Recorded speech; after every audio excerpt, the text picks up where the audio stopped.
How you doing, fight fans? This is Boxing Knowledge coming at you once again with another video.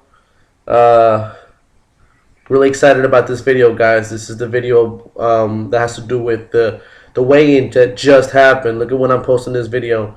I just saw it on ESPN3. Went on ESPN.com/boxing, and they had the live weigh-in there for free. I just checked it out, guys. I've never seen a crowd so hyped up for these fighters. You know, certainly picked my day up. I've been feeling like shit the last few days. Like, this cold has been killing me. Haven't been sleeping well either.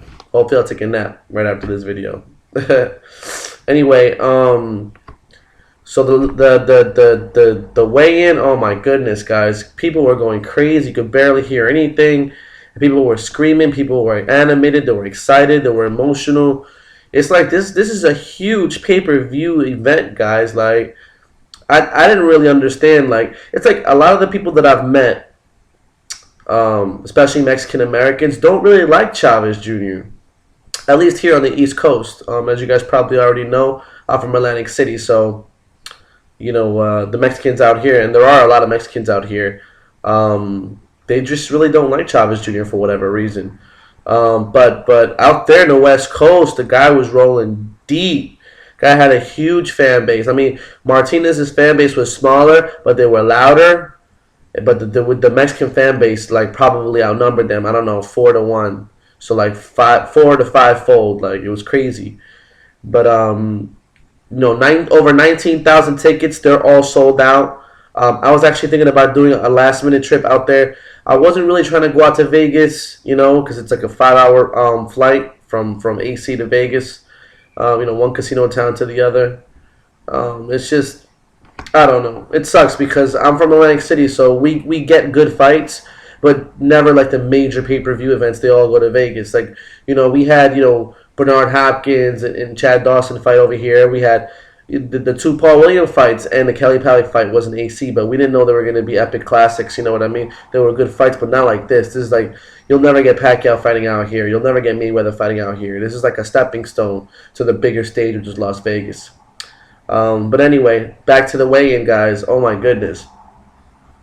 You know, it was loud. It was intense, right? You know, I was taking a nap before it, and I had my alarm set. You know, turned it on, started watching it, and it got me awake. It got me like really, really, really excited to see this fight. You know, so awesome. I mean, I can't wait. I cannot wait for this fight. Now, let's talk about my impression of the fighters. Sergio Martinez, like, looked so pumped up. He looked so comfortable. He looked good. He looks like he's in great shape. He carries the weight well. We all know he's a pure natural, pure junior middleweight. I mean, he's not natural. I think he started off at welterweight, but he's just a pure 154-pounder. He loves that weight division. That's his real weight division right there. But he looked great. He weighed in at 159. Julio Cesar Chavez Jr., on the other hand, he looked drained. He looked just like if someone had sucked the life force out of him. I mean, you know, such a drastic difference between the 24/7 episodes and the way he is right now, live on camera. He looks like Skeletor. I mean, they must have dehydrated him like you know, abnormal amounts, because, you know, he just looked like a shell of his former self. Like, he looked like, I mean, they said he didn't struggle to make weight. He probably didn't, but I know they stuck a needle in his arm and dehydrated him. They dehydrated him, or I don't know. But he just looked extremely thin and sickly and weak, you know, and unimposing and unintimidating. I just see Sergio knocking this guy out. I just don't see Sergio taking a decision unless Chavez Jr.'s chin can just withstand, you know, withstand, you know, the repeated dents that it's going to receive, you know, with left and right hands. He's not hard to find, guys. It's just going to be one of those type of, you know, I want to say chess matches, but I'm not in chess matches because they're going to move carefully, but because they're both going to attack each other, and whoever gets to the king first. Like, I think Chavez Jr. is going to take a lot of punishment, but I think he's going to dish out punishment too. So it's going to be whoever can stand against the shots. It's gonna be a great fight.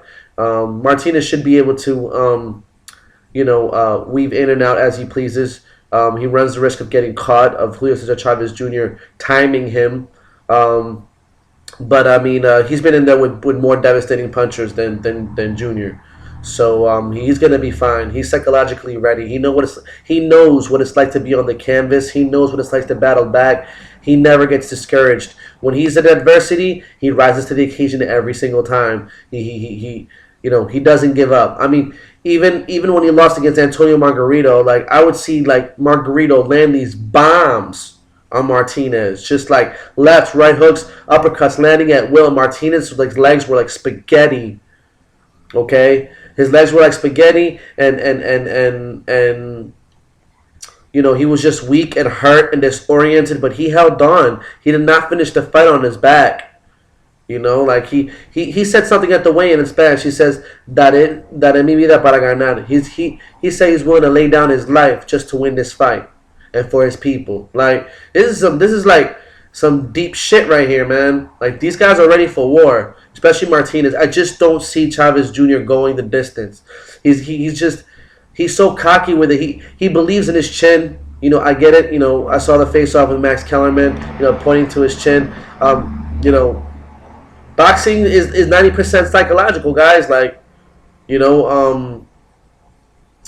believing in yourself, believing in your abilities. Like, but I don't think all the faith in the world in his chin is gonna prevent him. Listen, if he doesn't get knocked out, he's a super tough dude, and definitely cements himself as the best chin in boxing. All right. And also, if he doesn't get knocked out, I guarantee he's going to be knocked down. This is a guarantee. He's going to be knocked down at least twice. At least twice. If he doesn't get knocked out. Sergio's going to get to him twice. You're going to see.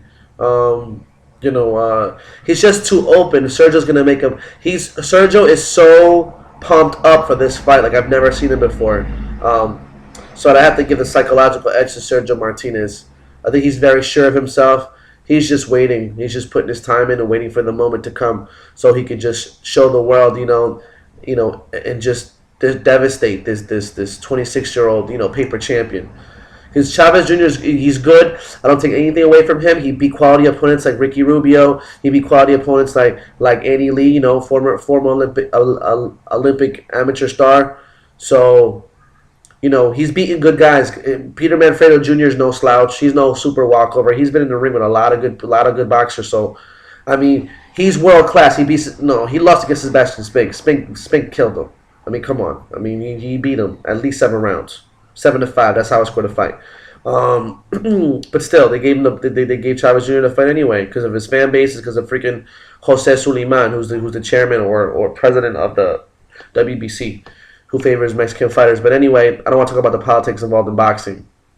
But anyway, Chavez Jr., he looks sickly. He looks weak. They're going to have to rehydrate him. They're going to stick another needle in his arm and rehydrate that motherfucker because he is just drained. He looks sickly. He looks weak. He looks feeble. He's going to lose his fight. I don't care how much he puts on, the day after. But he's going to lose his fight. So there you have it, guys. Chavez Jr. versus Sergio La Maravilla Martinez. I can always say La Maravilla, but it's just Sergio Maravilla Martinez. And just reinforcing my prediction that Martinez will knock Chavez Jr. out in middle to late rounds. So enjoy it, guys. Go on YouTube. Someone should record it. I don't know. Check out the weigh-in, guys. Very, very intense stuff. So just remember one thing. If you like the video, subscribe. So leave your comments. And remember, boxing is intelligence. All right. It's my little a little quote at the end of all my videos. I consider myself I like science. I'm a big science dude. I don't look like it, but I like science. I've taken a lot of science courses, like college courses. Like it's just something I fell into, something that I really like. So I guess you could consider myself. I like acquiring knowledge. I used to read a lot when I was younger. I haven't read the last 5 years. But I'm 28, but I read a really solid, like most of my life till I was like 23. Um, I like to travel a lot. I used to live in Europe for 5 years. I lived in Sweden for 3.5 years, and I lived in Spain for a year and a half. Um, I like to travel a lot. I like to be cultured. In other words, I'm not saying I'm smart or I'm intelligent. I'm just saying I like acquiring knowledge and information about different things. You know, and boxing is not a mind. And the reason why I'm mentioning this is because boxing is intelligence. You have to be smart to box. You cannot be dumb. That's why they call it the sweet science. So, all my fellow nerds out there that are watching this video, remember, boxing, it's smart. It's beautiful. It's like art. That's what I compare boxing to. But remember, boxing's intelligence, guys.